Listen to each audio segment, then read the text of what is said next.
말씀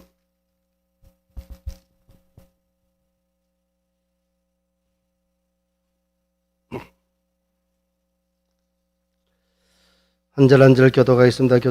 교도갈 때에 한 목소리로 천천히 맞춰서 교도해 주시기 바랍니다. 여호와의 말씀이 엘리야에게 임하여 이르시되 너는 일어나 시돈에 속한 사르밧으로 가서 거기 머물라. 내가 그곳 과부에게 명령하여 내게 음식을 주게 하였느니라. 그가 일어나 사르밧으로 가서 성문에 이를 때에 한 과부가 그곳에서 나뭇가지를 줍는지라. 이에 불러 이르되 청하건대 그릇에 물을 조금 가져다가 내게 마시게 하라.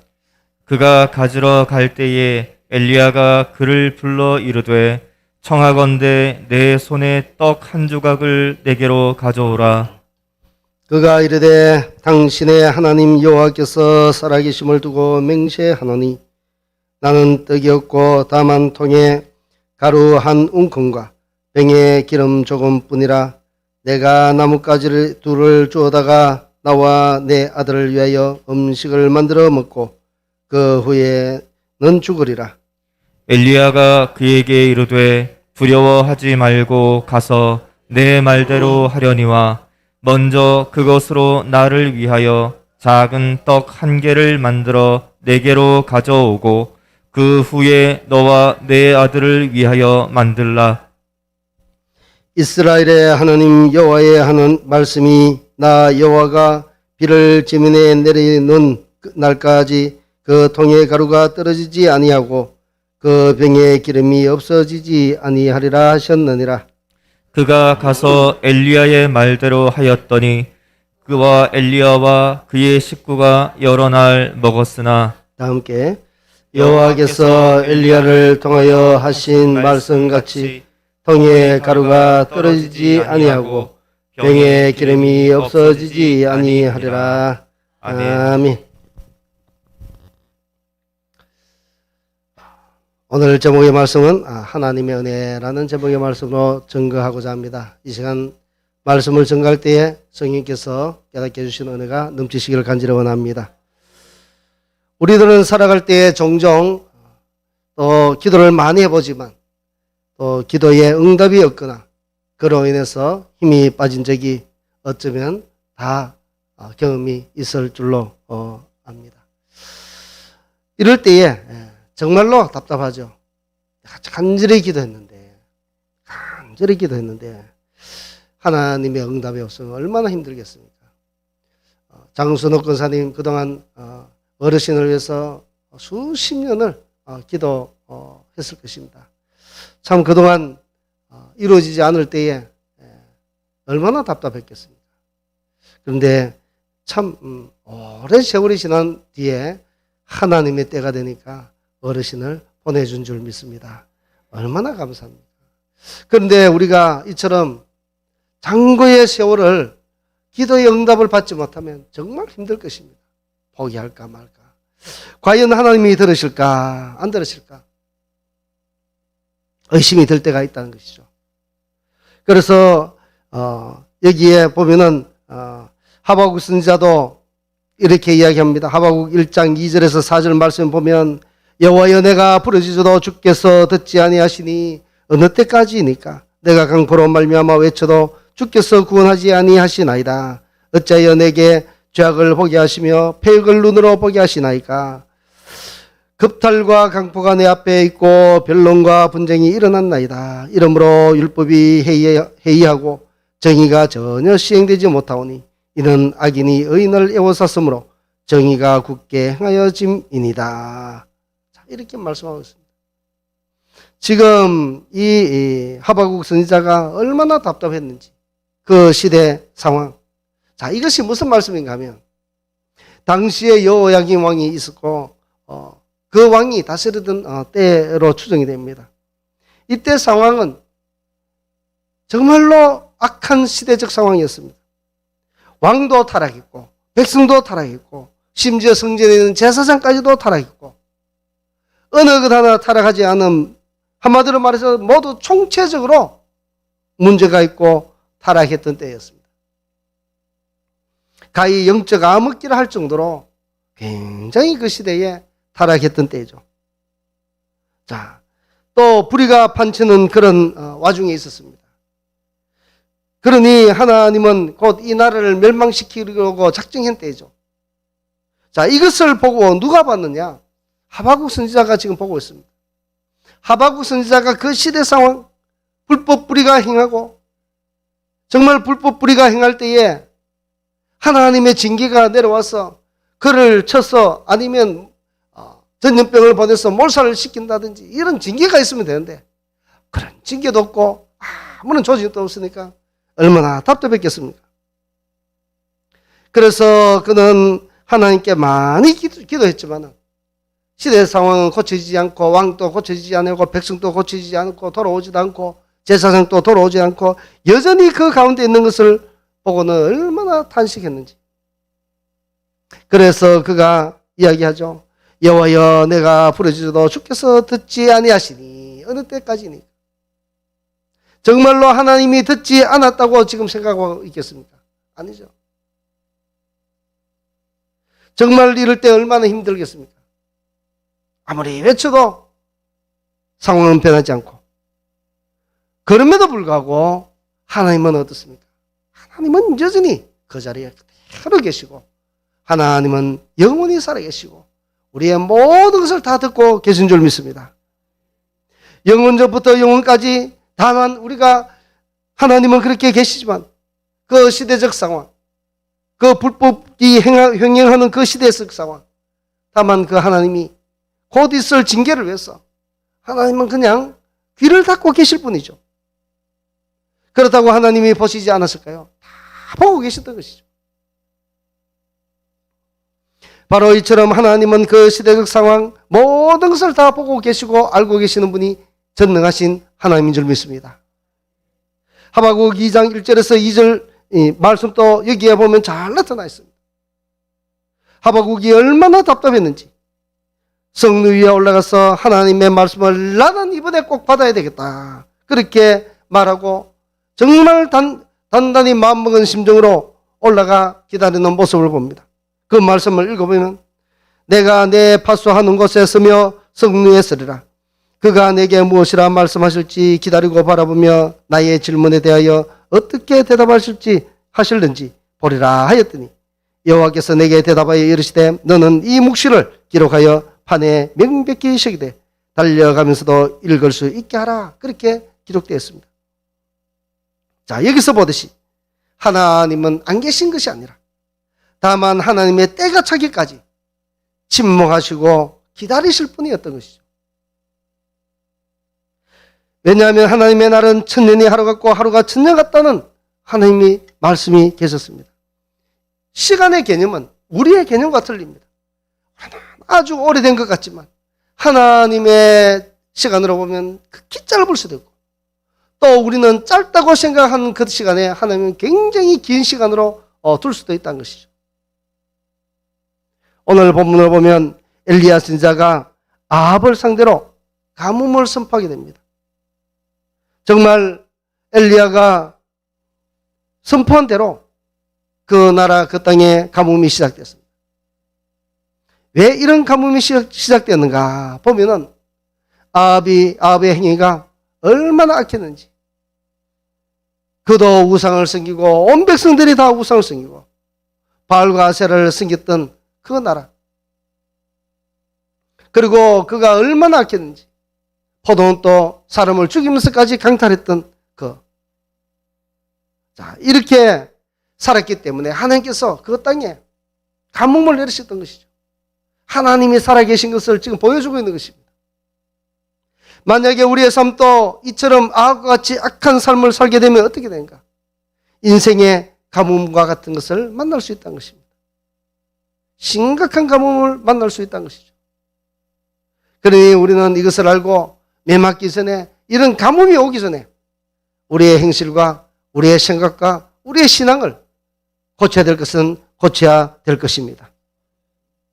그런데 오늘 본문 4절을 보면 까마귀들을 통해서 하나님은 엘리야를 먹이시겠다고 말씀하십니다.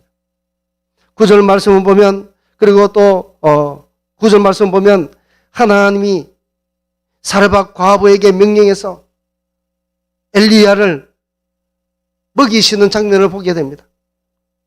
사르밧 과부에게 명령해서 내게 음식을 주게 했다고 말씀하고 있습니다. 자, 이 두 구절을 보면 모두가 하나님이 누구를 먹이시고 있습니까? 엘리야를 먹이고 있습니다. 엘리야를. 하나는 까마귀를 통해서 엘리야를 먹이고, 또 하나는 참으로 어렵지만은 그 과부의 집을 통해서 먹도록 만드시는 것을 보게 됩니다. 이것은 무엇인가 하면은 바로 선지자는 하나님의 일을 했던 것이죠. 하나님의 일을 하는 선지자입니다. 바알과 아세라와 싸워서 850명과 싸워서 이겼던, 목숨을 내놓고 싸워서 이겼던 엘리야죠. 하나님의 일을 목숨을 내놓고 했던 사람이죠. 그만큼 주의 일을 하니까 먹고 사는 문제가 사실은 누구로 통해서 다 해결되는가 보니 하나님께서 다 해결해 주시고 있다는 것을 보게 된다는 것입니다. 이것이 하나님의 은혜란 것이죠. 어디에 그뿐입니까? 그뿐 엘리야뿐만 아니라 사르밧 과부도 한번 보시기 바랍니다. 이 사르밧 과부도 하나님께서 그의 형편을 모두 다 아시고 계십니다. 그의 형편이 아들과 이제는 곧 한 움큼의 그 가루를 톡 틀어 전이든지 떡이든지 구워서 해먹으면 그것으로 끝나고 그 다음 굶어서 죽게 된다는 것이죠. 그 모든 형편을 우리 하나님께서는 다 알고 계셨다는 것입니다. 그래서 엘리야를 그곳에 보내서 엘리야도 해결받고 엘리야를 통해서 이 사르밧 과부도 해결해 주신 것을 보게 됩니다. 그런데 사르밧 과부는 형편이 어려워도 너무 어려운 형편 아니겠습니까? 과부고 또 아들과 함께 사는 그것이 얼마나 힘들은지, 이런 형편을 보시고도 하나님께서 이 사르밧 과부를 통해서 하나님께 먼저 드릴 것을 요구하고 있는 것을 보게 됩니다. 물론 이 사르밧 과부가 만들어서 떡을 만들어서 지금 엘리야에게 드린 것이 되겠지만, 그러니 하나님께 직접 드린 것은 아니죠. 그렇지만은 하나님이 보내신 선지자죠. 하나님이 보내신 선지자에게 드린 것은 곧 하나님께 드린 것과 같은 것입니다. 왜냐하면 선지자를 욕하면 누구를 욕하는 것이 되겠습니까? 하나님을 욕하는 것이죠. 그러기 때문에 하나님께 드린 것, 엘리야에게 드린 것은 곧 하나님의 사람이, 하나님이 보낸 사람이므로 하나님께 대접한 것과 똑같은 것이 되는 것입니다. 이처럼 하나님은 가난하고 양식이 다 떨어진 가운데 그 사람에게 그들의 양식마저 달라고 말씀한 것은 인정이 없어서 달라고 한 것이 아니었죠. 하나님은 그러한 것을 통해서 엘리야를 통해서 이 과부에게 복을 주시고자 그렇게 순종을 요구했던 것입니다. 그러면 여기서 순종하려면 먼저 하나님께 대한 확신과 믿음이 있어야죠.